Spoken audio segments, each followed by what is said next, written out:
Babi yang begini. Hai guys, hari ini gue ngupload azab dulu karena gue mau merecovery mata aing yang keadaannya seperti ingin punah dari kehidupan. Oh ya, sebelum film legendaris ini mulai, saya mau menyapa dulu para kaum begundal yang akhlaknya not fun karena bisa-bisanya nyawer dengan nama seperti ini. Aduh. Oke, terima kasih kepada Bu Megawati Jual Pulau, sempat lepas tengah jalan dan Nami Baik yang sudah mendukung saya dengan mendatangkan tukang bakso. Dan tanpa berlama-lama lagi, mari kita gaskan. Film keluaran lawas ini yang pada saat itu saya masih main Guli dan juga kartu Yu-Gi-Oh. Weh, buset. Baru juga mulai, baru tahu gue pocong ada tangannya. Ada vampir juga loh. Setan aja kita pakai import ya.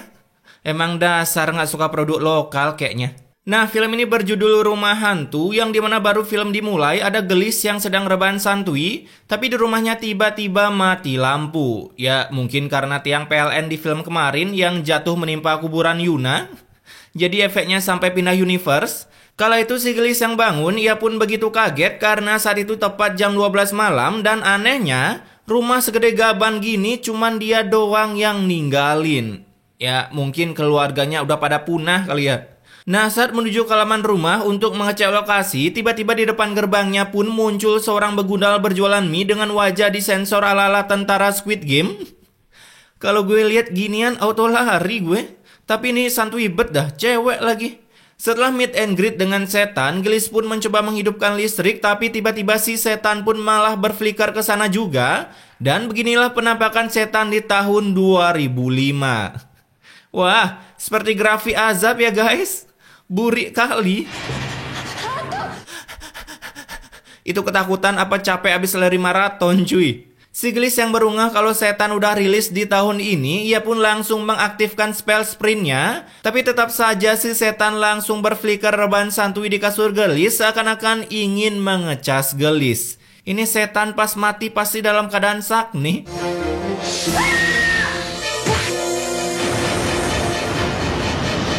Ya, kebiasaan film zaman dulu tuh kalau kegedik langsung atraksi cuy. Setelah menggunakan skill 1 Aldo, si setan pun mencabik-cabik leher gelis hingga ia pun terbenetkan. Nah, gini dong matinya. Nggak kayak di universe sebelah, matinya cuman karena disetubuhi motor. Di sisi lain ada si pembantu gelis bernama Ina yang baru pulang sehabis nge-push MMR menjadi top global penggibah. Ia pun menemukan keadaan rumah gelis yang mati lampu serta barang-barang berserakan seakan-akan habis terkena ulti Hayabusa. Dan benar saja, saat turun Ina pun menemukan seliter noda darah membandel di lantai. Dimana ketika diikuti, Ina pun sudah menemukan gelis dalam keadaan terfresh blood kan, seperti duyung yang terdampar di daratan. Kala itu datanglah para anggota Point Blank ke sana untuk menanyakan keterangan ke Ina. Namun apa daya si Ina hanya bisa memberikan bukti pecahan lampu dan korek aja yang tentunya membuat skuad Point Blank ini kebingungan. Buset dah. Gede bet cuy rumahnya. Anehnya tuh ya, rumah segede gaban gini yang nempatin satu orang doang. Nggak bisa bayar satpam kah? Wih, para minion di masa lampau ternyata sama aja ya, cuman bisa AFK. Nah, di malam harinya, saat Gusion yang sekarang menjadi tukang ketoprak dan berjualan, muncullah gelis yang sekarang sudah menjadi member Kunti dengan pipi yang menggemoykan. Lalu saat berada di depan gerbang berisi tanda garis katulistiwa, begundal ini pun menawarkan dagangannya ke si gelis yang ia kira manusia. Namun beruntung sebelum jantung bapak ini terkena mental karena meet and greet dengan hantu, datanglah 2 skuad FF anti teror ke sana dan menanyakan ke bapak ini kenapa malah membuka usaha UMKM di sekitaran sini. Kenapa jualan di sini, Mas?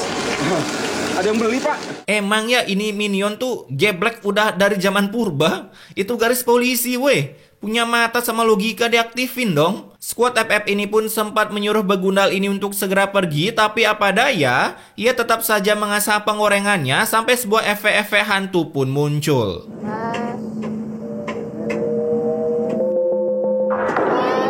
Asik, ada transisi-transisinya gitu. Si Begunal yang melihat Kunti menggunakan spell Arival, ia pun langsung terketar-ketirkan, sampai si Kunti pun mengambil pisau milik Gusion berjalan menggunakan sepatu roda, ya walaupun nggak disorot, lalu mengiris leher bapak ini dengan pisau milik Gusion. Widih, realistis banget ya guys. Lebih bagus ini sih matinya ketimbang Azab. Ya mungkin KPI belum lahir pada zaman ini kali ya, jadi nggak perlu sensor sana-sini. Keesokan harinya si Gusion pun langsung diproses digiring ke pemakaman menggunakan Johnson berspek ambulance. Lalu para squad FF ini pun diberi pengarahan untuk tak percaya yang namanya hantu karena mengira kematian Gusion akibat kalah by one dengan hantu. Jadi kalian berdua percaya dengan hantu? Saya percaya, Pak. Kita tuh harus percaya sama hal-hal mistis, ya kecuali mistisnya kayak gini.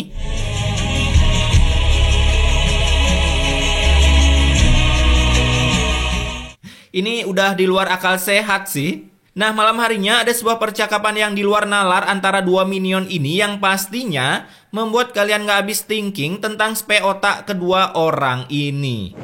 Ada hantunya. Serem banget itu rumah ya. Hantu suka gigit juga ya. Dracula kan begitu, Mas. Lu hidup di Indo apa di Rumania, Bang? Lagian Dracula tuh bukan hantu, cuy.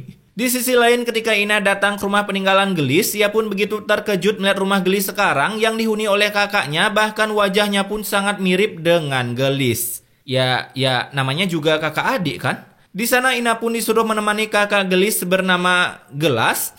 Enggak, baru mirip namanya nggak harus mirip juga lah.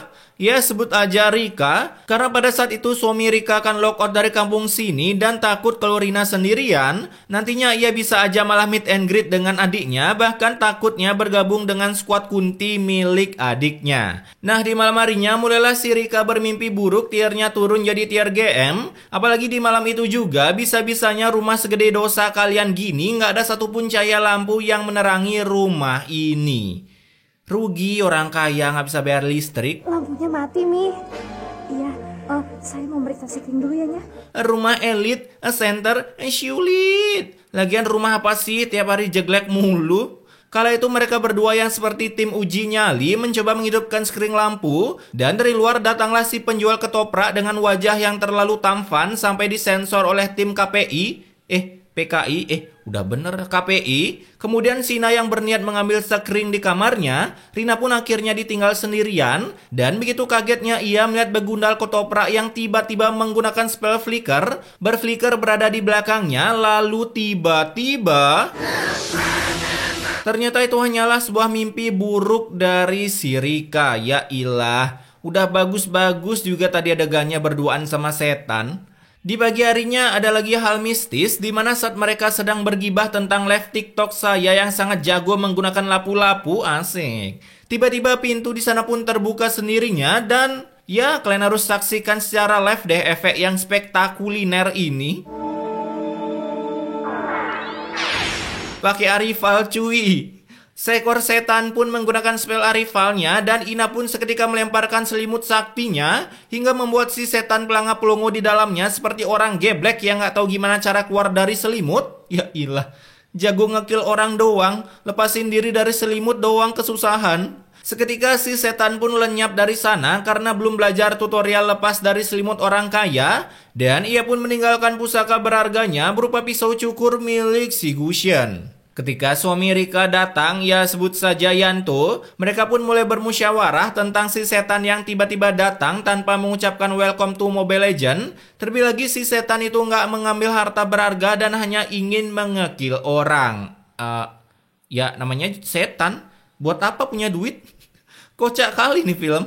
Nah, Sina pun lalu menerangkan kalau pada zaman dulu panjangnya waktu ada adik dari suami Gelis yang udah meninggal, tapi sang adik malah ingin memiliki hartanya. Akibat si Gelis tak mempunyai anak, padahal udah jelas-jelas harta tersebut diwariskan ke si Gelis. Buset, ada jejet slap yang Saya pernah punya anak.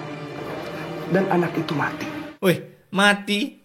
Meninggal cuy, enteng bener cangkemnya bilang mati. Dan Inaya mengingat perdebatan itu, ia pun mengira kalau kejadian ini berkaitan dengan perkara perebutan warisan yang dimenangkan oleh si Gelis. Terlebih lagi, Ina juga mengingat kalau ia pernah didatangi oleh seorang top global dukun zaman kolonial Belanda yang menyuruhnya untuk menyampaikan pesan ke Gelis kalau ia harus segera lockout dari rumahnya sebelum top global dukun ini open war di sana, di mana kata dukun berbaju Brody ini ia akan menggiveaway-kan jin ke rumah Gelis. Alhasil Ina pun langsung menjawab, Kamu dukun ya? Dajjal.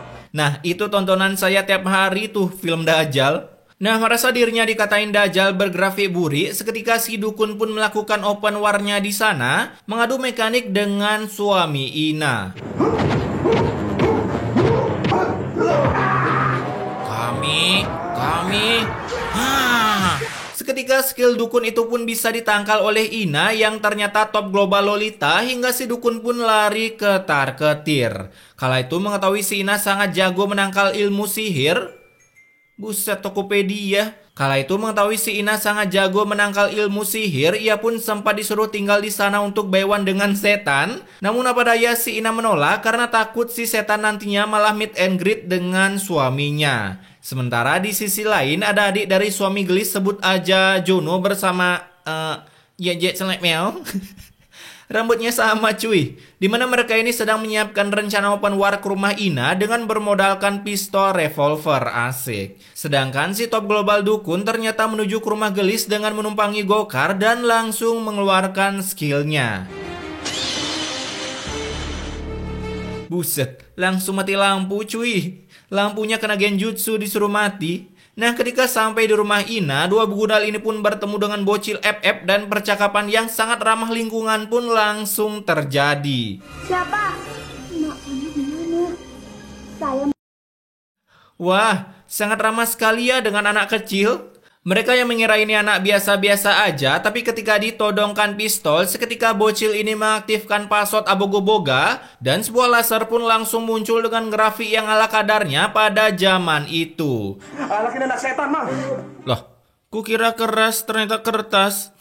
Kemudian di sisi lain, saat Yanto dan Rika ingin mengecek saklar lampu, 3 orang petarung pun muncul dengan wajah disensor oleh KPI. Buset, kayak Lego cuy jalannya. Kala itu si Yanto yang merasa terdesak, ia pun mau tak mau harus mengeluarkan ilmu kanuragannya. Ya meski asal-asalan tonjok aja, tapi tetap saja si Yanto bisa menang. The real kekuatan MC. Sedangkan di luar, asik menyalurkan cakra QB. Namun walaupun sudah ditransferkan cakra QB, tiba-tiba si dukun mendapatkan serangan dari para kuman detol yang selama ini bersemayam di rumah si Gelis. Kala itu si dukun pun bertransformasi menjadi kelomang level 100 dan sebuah pertarungan dahsyat pun langsung terjadi.